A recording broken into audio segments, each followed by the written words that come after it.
Graça e paz, meus irmãos. Agora todos ouvindo e todos respondendo. Graças a Deus pelo dia de hoje.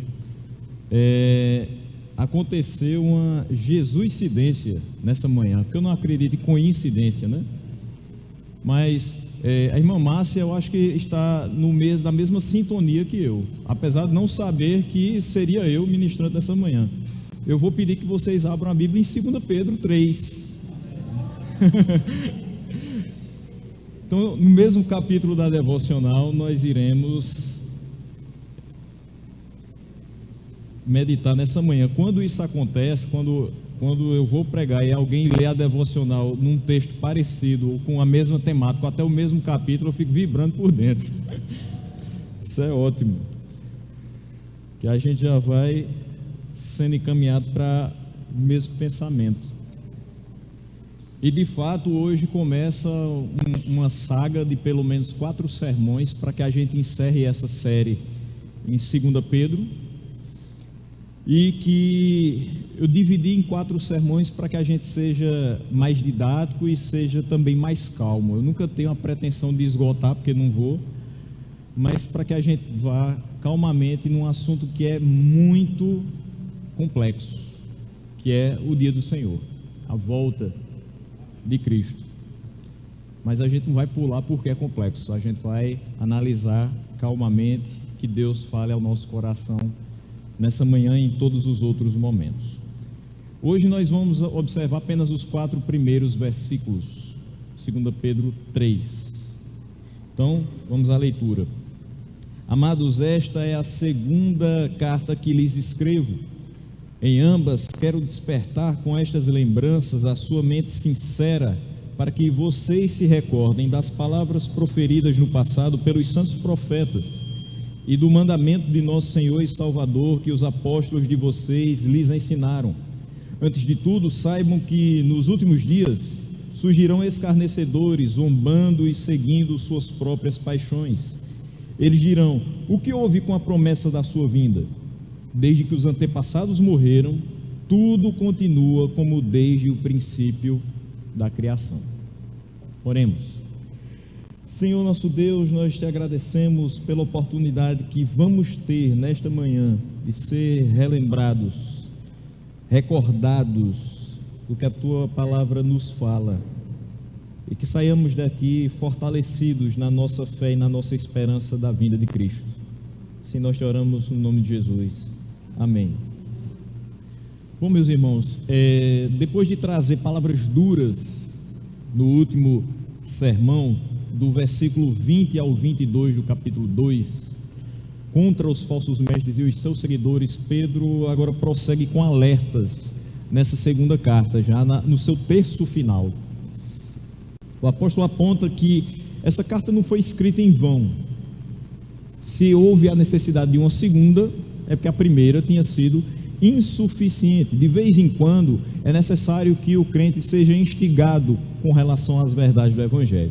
E para tornar isso mais claro, ele mostra que aqueles irmãos não estariam fora de perigo com relação às heresias, a não ser que eles fossem bem fortalecidos e instruídos na palavra, porque eles teriam de contender com homens obstinados, que não só iriam corromper a pureza da fé, mas, através dos seus falsos ensinos, mas também fariam tudo que estivesse ao alcance deles para deturpar, subverter inteiramente toda a fé. Como isso também é verdade a nosso respeito, então nós vamos também analisar e meditar esse precioso lembrete do apóstolo Pedro. Então, dividi em 2 partes a meditação de hoje, começando com o versículo 1 e 2, a necessidade de nós precisarmos ser admoestados. Muita gente já escutou essa expressão admoestação lá em Efésios 2, criar os filhos na admoestação do Senhor, ou seja, orientá-los em amor. Pedro ama os irmãos da dispersão quando os chama à lembrança dessas verdades. De fato, nós precisamos ter amor por aqueles que nos escutam, e esses que nos escutam devem ter amor pela palavra, que os lembra daquilo que é essencial na nossa vida. Então a temática de todo o capítulo 3 de 2 Pedro é referente à volta de Cristo. Todo o capítulo, do 1 ao 18, que foi lido essa manhã. E essa volta de Cristo se daria, obviamente, no período derradeiro dos chamados últimos dias. Nós vamos ter em mente que a morte de Cristo se dá no ano 33. Coloque isso já, esse dado na sua mente e guarde ele aí. Outro dado é que essa carta aqui, segunda carta de Pedro, foi escrita entre os anos 65 e 67. Guarde também essa informação. A expectativa então da segunda vinda de Cristo já durava para esses irmãos pouco mais de 30 anos. Com isso dito, vamos prosseguir. Então, uma única carta seria insuficiente para que Pedro trouxesse as admoestações que ele julgava necessário para esses irmãos. O povo do Ponto, da Galácia, da Capadócia, da província da Ásia, da Bitínia, precisavam ser lembrados de questões fundamentais para a sua vida cristã. Não é diferente conosco. Na primeira carta, o que Pedro nos traz? Ele traz à mente dos irmãos que eles devem render louvor ao Senhor por uma esperança viva que lhes foi dada,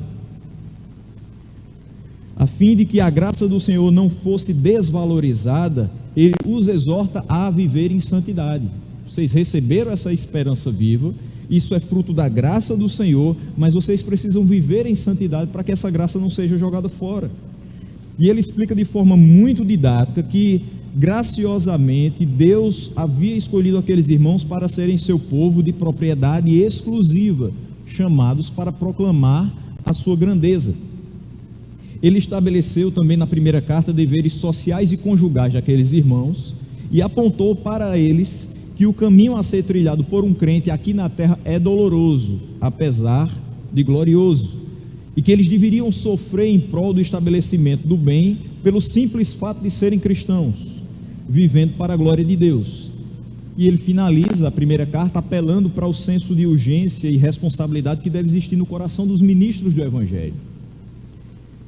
Nós precisamos ter esse senso de pregar a todo tempo, relembrar a todo tempo, atentando também para a humildade que os jovens devem ter de aprender com os mais experientes.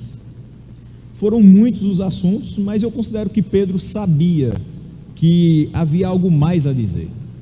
Não era só aqueles pontos que foram traduzidos na primeira carta. Mesmo com várias cartas, mesmo que a gente tivesse a 10ª carta de Pedro, ainda seria insuficiente para esgotar as orientações que aqueles irmãos precisariam durante a sua caminhada com Deus, enquanto estivessem na terra.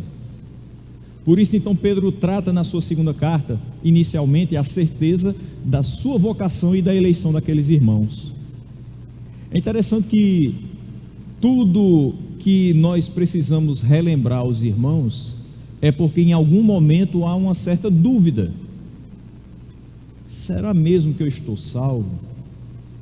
Eu peco constantemente. Será que ainda sou digno de ser chamado um salvo em Cristo Jesus? E aí Pedro diz: meus irmãos, tenham certeza da eleição de vocês. Se foi Deus quem os chamou, foi Deus quem os salvou, não há nada que possa arrancar das mãos dele. E tenham certeza mais ainda, não só da sua salvação, da sua eleição, mas também da sua vocação. Vocês têm algo a ser produtivo na vida de vocês dentro da igreja de Cristo. Vocês têm funções dentro da igreja de Cristo. Vocês foram chamados simplesmente para trancar os braços e esperar a volta dele, mas vocês foram chamados para trabalhar em nome dele e para a glória dele. Ainda no capítulo 1, ele foi além, falando da glória de Cristo e da firmeza das Escrituras. Pedro aqui dá uma base para aqueles irmãos, para que eles não se desviassem da verdade, falando que as Escrituras são verdadeiras, são dignas de aceitação, e que aqueles irmãos também não esmorecessem com as lutas e as investidas dos falsos mestres, que ele caracteriza muito bem no capítulo 2, o que serve igualmente para nós. Nós precisamos confiar em Deus, nós precisamos compreender que a sua palavra é verdade e precisamos ser admoestados no ensino dela, recordando os fundamentos da nossa vida cristã, para não sermos abalados por ensinos diferentes dessa palavra. Falsos ensinos vão ser expostos a nós, e isso corriqueiramente, mas firmados no ensino das Escrituras, nós estaremos menos vulneráveis a esses falsos ensinos.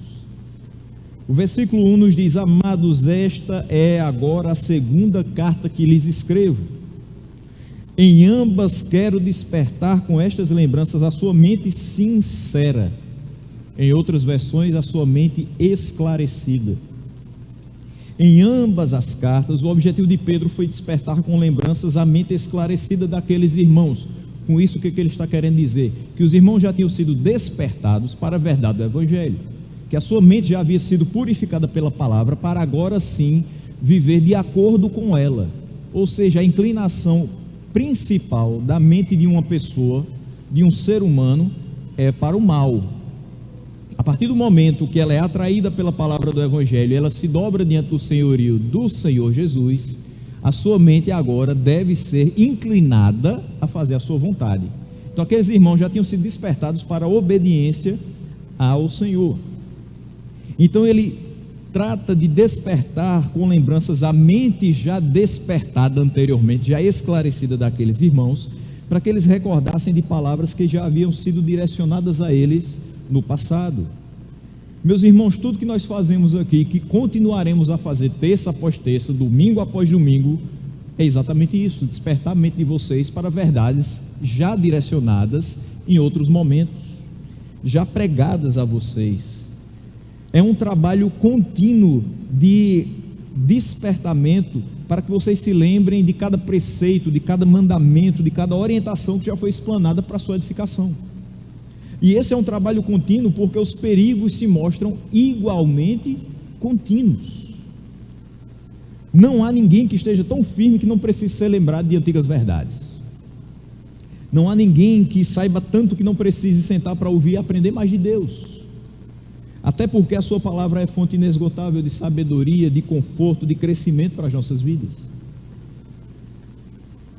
Mas aí ele diz, continuando, porque o versículo 1 e 2 é uma coisa só, é um texto só, ele não para, não tem nem vírgula.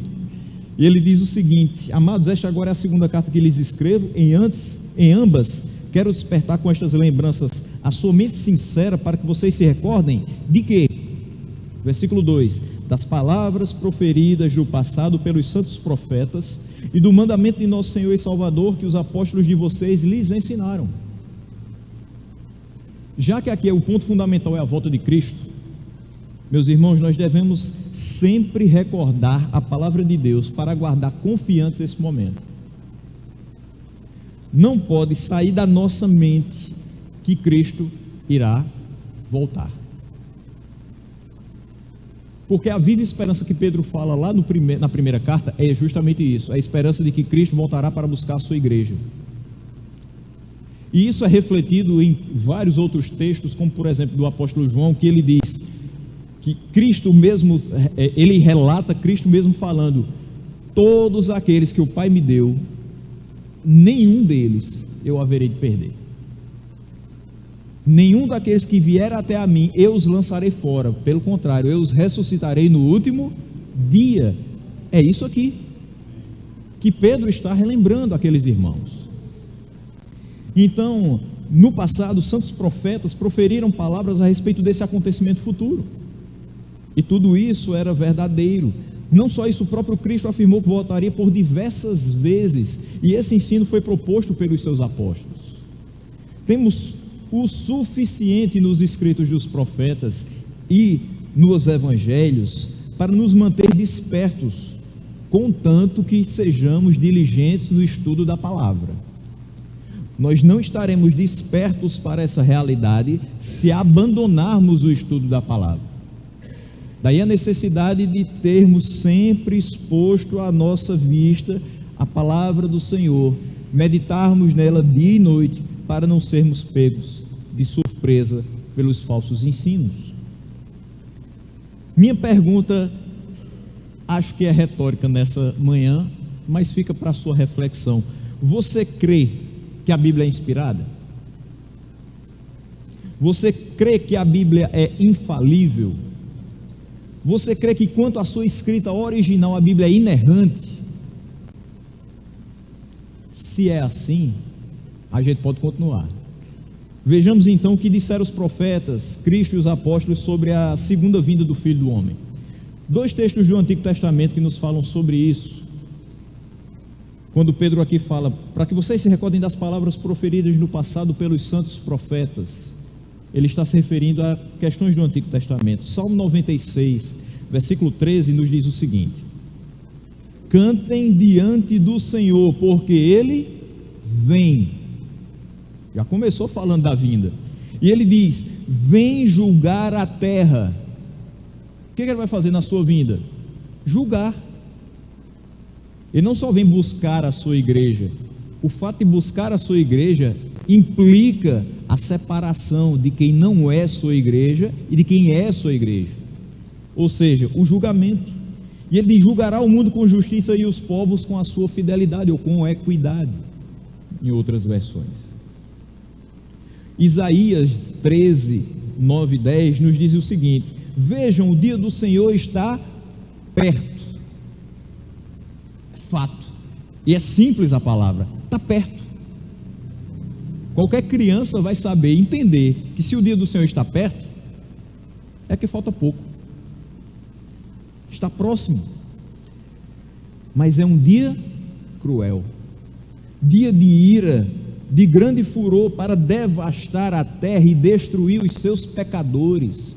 Lembre-se, no capítulo 2, Pedro explica àqueles irmãos da dispersão que o Senhor pune os falsos mestres e os seus seguidores, conquanto é fiel para livrar os seus eleitos. Por isso que aqui nós temos, é um dia cruel, é um dia de ira, e é um dia de grande furor para devastar a terra e destruir os seus pecadores.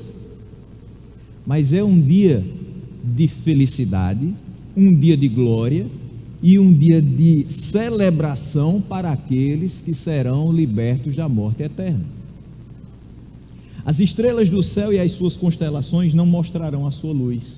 O sol nascente escurecerá e a lua não fará brilhar a sua luz. Eles sabiam disso. E eles estão sendo recordados. Essas cartas serviram para que eles lembrassem do que foi dito pelo salmista e o que foi dito por Isaías. Mas não só isso, ele também diz que para que eles fossem lembrados do mandamento de nosso Senhor e Salvador, que os apóstolos ensinaram a eles. Então vamos a João 3, 16 a 19, porque se a gente ler somente o 16, não é tudo o que a gente precisa saber. É impressionante quando a gente começa a analisar esse texto, principalmente depois de lembrar que João 3 começa com Cristo e Nicodemos conversando, o peso que tem os versículos seguintes ao versículo 16. Acompanhe comigo. Porque Deus tanto amou o mundo, que deu o seu Filho unigênito para que todo aquele que nele crê não pereça, mas tenha a vida eterna. A salvação, portanto, é pela graça de Jesus, que é recebida mediante a fé. É o crer que é mais importante. Versículo 17: pois Deus enviou o seu Filho ao mundo não para condenar o mundo, mas para que este fosse salvo por meio dele. Se a gente entende mundo aqui de uma forma equivocada, ou lê o versículo 17 isoladamente, parece que João está defendendo o universalismo. Todo mundo vai ser salvo por Cristo. Mas todo mundo vai ser salvo? Todas as pessoas serão salvas? Aí vem a resposta, versículo 18: quem nele crê não é condenado. Ele volta para o versículo 16: todo aquele que nele crer não perecerá, não será condenado, mas quem não crê já está condenado, por não crer no nome do Filho unigênito de Deus. Está feita aqui a separação, e ele finaliza o versículo 19 enfatizando isso: este é o julgamento. A luz veio ao mundo, mas os homens amaram as trevas e não a luz, porque as suas obras eram más. Aqui fica claro que o homem é pecador, o único que pode consertar a relação entre o homem e Deus é o Filho que é enviado para morrer no lugar desse pecador, para que todo aquele que crer nele possa receber de sua graça, mediante a fé, e não perecer, mas ter a vida eterna. Mas que vários não crerão. e os que não crerem já estarão condenados. Esse é o julgamento. A luz veio ao mundo, mas nem todos foram iluminados por essa luz. Aqueles que amaram mais as trevas, porque as suas obras eram más, estarão perdidos eternamente, não terão a vida eterna prometida no versículo 16. Mas não foi somente um evangelista que falou sobre isso. Nós temos Paulo falando também, 2 Coríntios 5:10. Pois todos nós devemos comparecer ao tribunal de Cristo, para que cada um receba de acordo com as obras praticadas por meio do corpo, quer sejam boas, quer sejam más. Preste atenção que, quando estamos falando de julgamento na volta de Cristo, alguns se equivocam pensando que todos aqueles que creram no nome do Filho de Deus não passarão pelo julgamento. Mas o julgamento é para todos, inclusive vivos e mortos. Assim nos diz o credo desde o início dos tempos. Veja que Paulo concorda com essa orientação e ele diz: todos receberão de acordo com as suas obras praticadas no corpo, ou seja, durante sua passagem terrena, e elas serão avaliadas, quer sejam boas, quer sejam más. Ou seja, todos nós compareceremos. Se somos aqueles que creram em Cristo, não temos por que temer esse momento. Mas se alguém faz parte daquele grupo que desprezou os seus mandamentos, a sua mente deveria estar dia e noite aterrorizada, porque, como diz Isaías, o dia do Senhor está perto. Mas Mateus 25 também é um texto do Novo Testamento que fala sobre isso, versículo 31 ao 33. Quando o Filho do Homem vier em sua glória, com todos os anjos, assentar-se-á em seu trono na glória celestial. Todas as nações serão reunidas diante dele, e ele separará umas das outras, como o pastor separa as ovelhas dos bodes, e colocará as ovelhas à sua direita e os bodes à sua esquerda. Mateus aqui então fala sobre esse tribunal que todos terão que comparecer, e ele fala da divisão exata de como isso acontecerá. Então, meus irmãos, Deus deixou a sua palavra por meio dos profetas, por meio dos apóstolos. O fim de todas as coisas é registrado, relatado, reafirmado em várias partes das Escrituras. Jesus Cristo há de vir uma segunda vez para julgar os vivos e os mortos, e aqueles que não creram no unigênito Filho de Deus serão condenados, enquanto os que tiveram as suas vestes lavadas no sangue do Cordeiro não perecerão, mas viverão eternamente com o Pai. Ele é um Deus justo, é um Deus santo e que criou todas as coisas de maneira perfeita e para a sua glória. Não há injustiça no julgamento do Senhor. Quem eram os falsos mestres e seus seguidores? Pessoas que não creram nele, pessoas que não se curvaram diante do seu senhorio, que desobedeceram os seus mandamentos. E o que lhes espera? Ele já falou isso no capítulo 2, a destruição, a condenação, a morte eterna. E quem somos nós? Os que foram remidos por Cristo na cruz do Calvário, os que, apesar de pecadores, lutaram contra o pecado e buscaram viver para a glória do Senhor, os que foram tementes a Ele e obedeceram aos seus mandamentos. E o que nos espera? A glória, novos céus, nova terra, uma vida eterna com Ele. Recordar a palavra de Deus nos ajuda a seguir vivendo confiando no que ela diz e não no que nós vemos. Por isso, agora a segunda parte do versículo 3, versículo 4, nós precisamos, além de ser admoestados, precisamos sempre relembrar, recordar a palavra.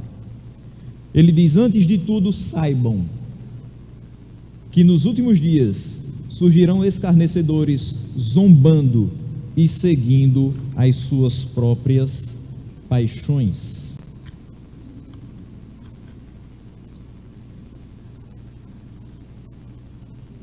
Veja só, sabendo primeiramente isto, ou antes de tudo, saibam que.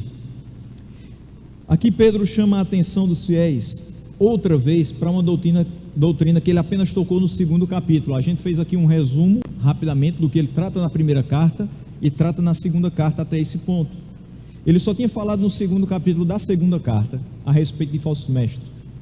Nós já sabemos que os últimos dias, que ele cita aqui, no versículo 3, são referentes ao período iniciado após a morte e ressurreição de Cristo, e perdura até o presente.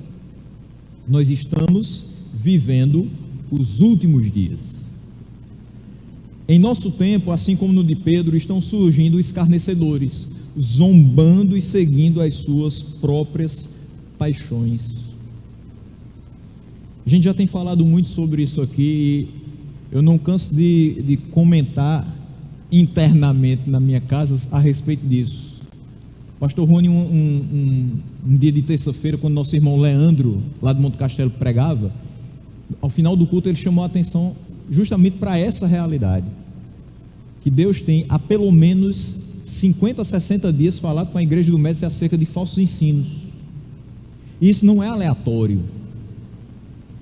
Como eu falei aqui no primeiro ponto, relembrar ao coração, não só de vocês, mas nosso, as verdades do Evangelho, é necessário. Porque esse trabalho contínuo, porque os perigos também são contínuos, e nós precisamos cuidar de nós e da nossa doutrina.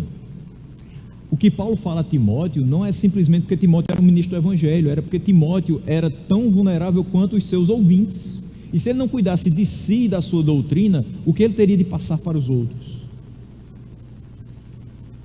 Talvez aqui Pedro, falando desses escarnecedores, ele esteja apenas citando novamente os mesmos falsos mestres mencionados no capítulo 2, aqueles que seguem os seus próprios desejos malignos, que ele tão bem descreveu. Mas no capítulo 3, no entanto, a tônica recai na segunda vinda de Cristo. Não é simplesmente o ensino falso daqueles homens que desviava as pessoas da conduta moral que um servo de Deus deveria apresentar, mas é a forma como eles poderiam tirar de perspectiva aqueles irmãos da segunda vinda de Cristo. Se nós tirarmos a segunda vinda de Cristo, nós tiramos todo o Evangelho. Eu vou explicar por que eu estou dizendo isso. Talvez essas pessoas que Pedro fala aqui tenham sido gnósticos primitivos que resistiam à ideia de um dia de juízo. Eles viviam do jeito que eles queriam, porque eles não acreditavam que um dia Jesus viria novamente e iria julgá-los pelas suas atitudes. Então, se não haverá julgamento, eu vivo como eu bem entender. Mas também eles achavam que não haveria prestação de contas sobre questões morais. Não era simplesmente uma questão bíblica ou uma questão espiritual, era também uma questão moral para eles. Eu não vou ter que prestar contas daquilo que eu criei, mas eu também não vou ter que prestar contas daquilo que eu fiz, daquilo que eu preguei, daquilo que eu falei, da forma como eu agi. E por que eles faziam isso? Por que eles criam e pregavam que não haveria um dia de juízo e um dia de prestação de contas a respeito de questões morais? Eles faziam isso para diminuir o peso das suas próprias consciências. No fundo, eles sabiam que estavam errados. A gente já viu aqui também, em pregações anteriores, que eles abandonaram a verdade e se entregaram a esses falsos ensinos. Ou seja, eles escutaram o que era certo e o que era errado. Eles sabiam o que era pecado e o que era realmente uma conduta condizente com a palavra de Deus. Mas eles faziam isso para diminuir o peso das consciências, para aplacar o sentimento de culpa pelos seus delitos. E pior, eles propagavam isso para que outros também crescem da mesma forma, para diminuir ainda mais. Porque se todo mundo está fazendo, que culpa tenho eu?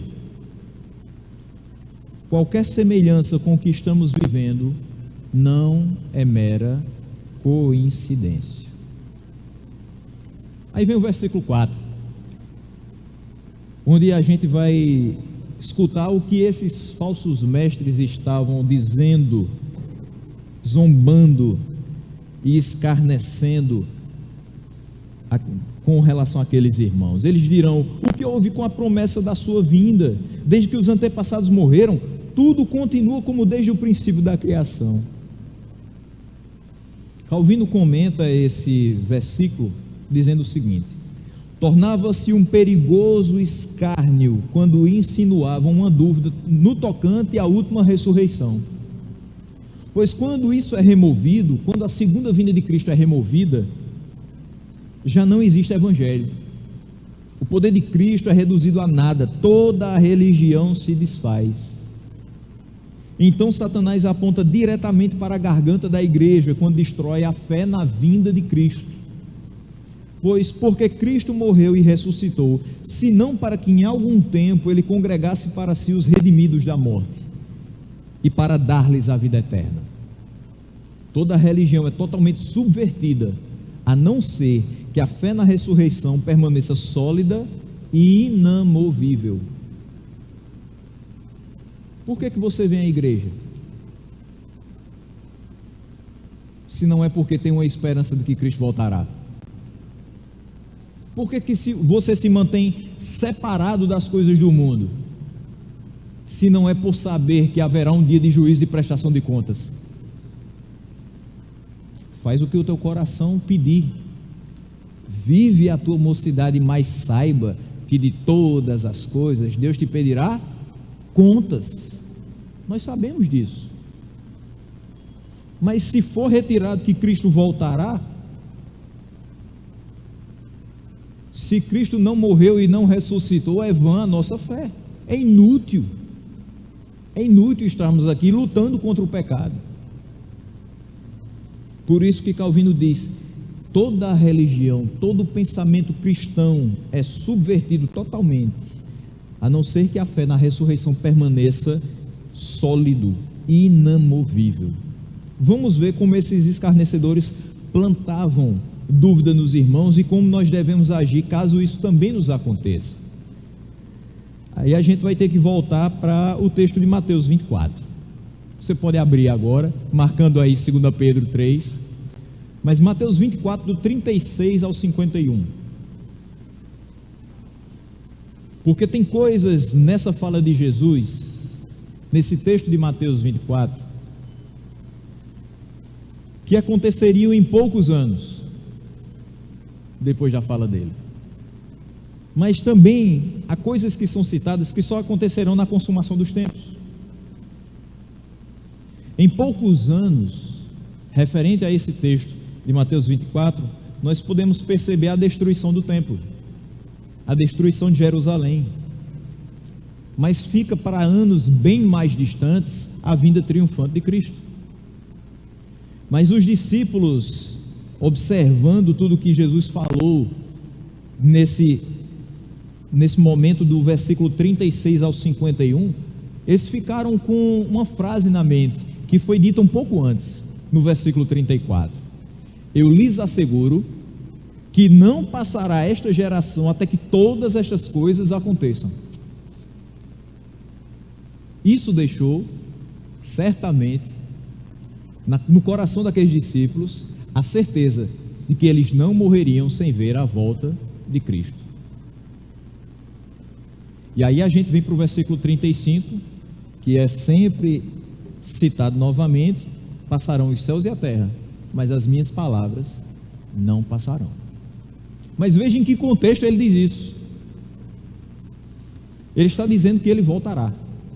Ele está dizendo que haverá sinais do fim dos tempos e que todas essas coisas acontecerão, e ele assegura que não passará esta geração até que todas essas coisas aconteçam. Eles tinham certeza de que seria na geração deles que Jesus voltaria em glória. Só que 2 versículos depois, do 34, no 36, nós vamos ser informados de que a respeito do dia e da hora ninguém sabe. Ninguém sabe. Hoje nós compreendemos que no ano 70 parte da profecia se cumpriu, com a destruição do templo. Porém esses irmãos conviviam com ansiedade de ver os primeiros sinais, uma vez que a carta de Pedro é escrita entre 65 e 67. Então os questionamentos acerca dos acontecimentos vinham à tona muitas vezes, ou por ignorância ou por má interpretação, ou porque eles não entendiam completamente o assunto, ou porque os falsos mestres interpretavam mal. Mas obviamente que os falsos mestres se aproveitaram desse clima ansioso das pessoas e inventaram que as profecias ainda não tinham se cumprido, porque no final das contas elas não iriam acontecer.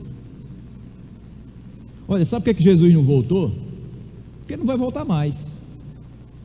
Ele falou isso quando? Há mais de 30 anos. Vocês ainda estão esperando? Ele não volta mais não. Os ensinos ganham força quando membros daquela geração começam a morrer. Porque ele disse: eu lhes asseguro que nenhum desta geração vai morrer antes que tudo isso aqui aconteça. Essa geração não vai passar. Então, quando alguns começam a morrer, aí os falsos mestres dizem: está vendo? Ele assegurou, mas estão começando a morrer. As palavras de Jesus não são verdadeiras. Ele não veio porque não haverá de vir. Então os escarnecedores se valiam disso para convencer mais pessoas de que Cristo não voltaria, de que as suas palavras não tinham validade. E esse sentimento de incredulidade nas palavras de Jesus gerava uma falsa segurança de liberdade nas pessoas, uma falsa sensação de liberdade nas pessoas. E essa liberdade, essa sensação de liberdade que a gente coloca aqui, é na realidade uma sensação de que eles poderiam se entregar às suas paixões, como os falsos mestres já faziam. Se Cristo não vai voltar, se não seremos julgados, se não existe céu nem inferno, vamos viver e fazer tudo o que quisermos, porque a vida é uma só. Você já escutou isso? Meu irmão, a vida é uma só, aproveite, viva, viva o hoje, porque o amanhã ninguém sabe.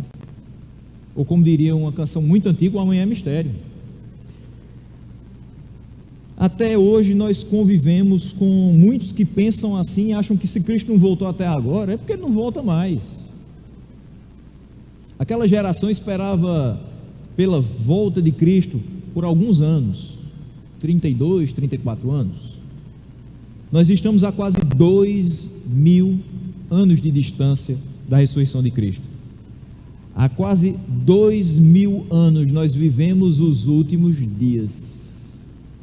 De Nostradamus a Valnice Milhomens, inúmeras pessoas marcaram esse dia e todas falharam, porque a própria palavra diz que acerca dele ninguém sabe.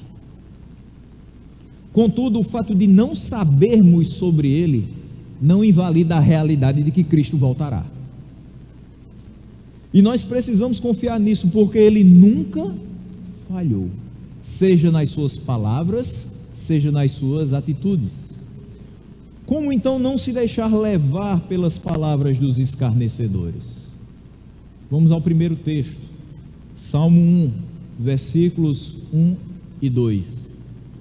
Como é feliz aquele que não segue o conselho dos ímpios, que não imita a conduta dos pecadores, que não se assenta na roda dos zombadores.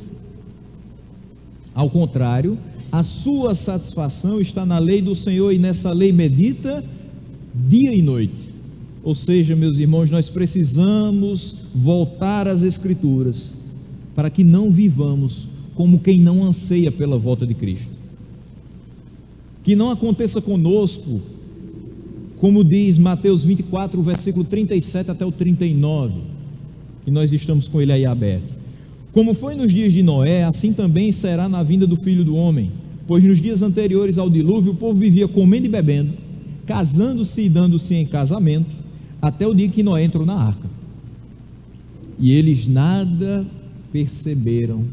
Eles não deram ouvidos à pregação de Noé, o pregador da justiça, até que veio o dilúvio e os levou a todos. Assim acontecerá na vinda do Filho do Homem. Quem deu ouvidos entrou na arca, né? Só 8. e um par de cada animal. E quem não viu, as águas levaram. E eles perceberam? Não. O Filho do Homem voltará, e muitos não perceberão, mas todo olho o verá.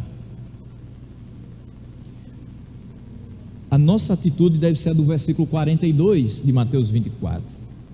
Portanto, vigiem, porque vocês não sabem em que dia virá o seu Senhor. Meus irmãos, parece que virou só um chavão evangélico, só uma parte do nosso vocabulário evangeliquez. Mas como é necessário que hoje nós exortemos uns aos outros: irmão, vigie. Não deve ser alguma coisa só que a gente diz quando vê que o irmão está indo por um caminho errado.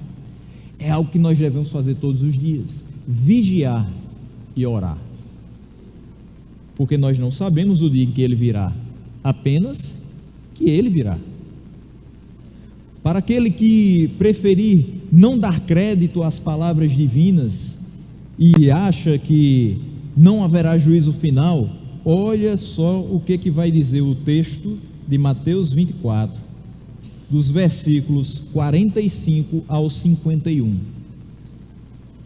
Quem é, pois, o servo fiel e sensato, a quem seu senhor encarrega dos de sua casa para lhes dar alimento no tempo devido? Feliz o servo que seu senhor encontrar fazendo assim quando voltar. Garanto-lhes que ele o encarregará de todos os seus bens. Mas suponham que esse servo seja mau e diga a si mesmo: meu senhor está demorando. Não era isso que estava acontecendo? Os falsos mestres diziam: olha, o Deus de vocês enviou o seu filho, mas esse filho está demorando para voltar. E esse servo relapso, mau, pensava: meu senhor está demorando. E então comece a bater em seus conservos e a comer e a beber com os beberrões. O senhor daquele servo virá num dia em que ele não o espera e numa hora que não sabe. Ele o punirá severamente e lhe dará lugar com os hipócritas, onde haverá choro e ranger de dentes. É muito melhor vigiar, é muito melhor confiar e aguardar a volta de Cristo, para que nós não passemos por essa situação. Portanto, nós devemos revisitar sempre o que nos afirma, reafirma e confirma essa palavra, porque ela nos ajudará a esperar firmes no Senhor, mesmo que nós não estejamos vendo nada. Não esperemos coisas diferentes, não esperemos coisas extraordinárias acontecerem para crer. Não esperemos sinais novos para que acreditemos na sua vinda. O sinal foi dado, é a sua palavra que nos garante que tudo o que ele disse é real. Devemos apenas crer e aguardar confiantemente o dia em que ele vai retornar glorioso para buscar a sua noiva. Você não sabe o dia em que Cristo virá, mas sabe que ele virá. Ele não tarda em vir. Ele virá para julgar os vivos e os mortos. Então não viva como se isso não fosse uma realidade. Não ande pela vista, mas ande pela fé. Relembre a palavra de Deus que afirma que para os que creram nele, a vida eterna os aguardando. Meus irmãos, com essa realidade, só nos resta louvar a Deus pela certeza de que o seu filho retornará. Existe uma canção dos Salmos e Hinos que traduz isso perfeitamente,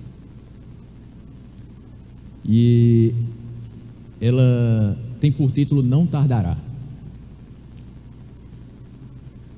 E sabendo que tudo que a palavra de Deus nos diz é verdade, nós podemos cantá-la com total confiança.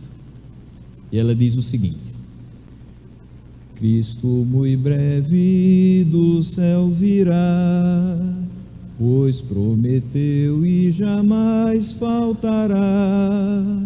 Oh, que alegria, que glória será quando Jesus regressar. Cristo não tarda a voltar. Cristo não tarda a voltar. Oh, que alegria, que glória será quando Jesus regressar. Que a gente cante isso com confiança no coração. Que alegria, que glória será quando Jesus de fato regressar.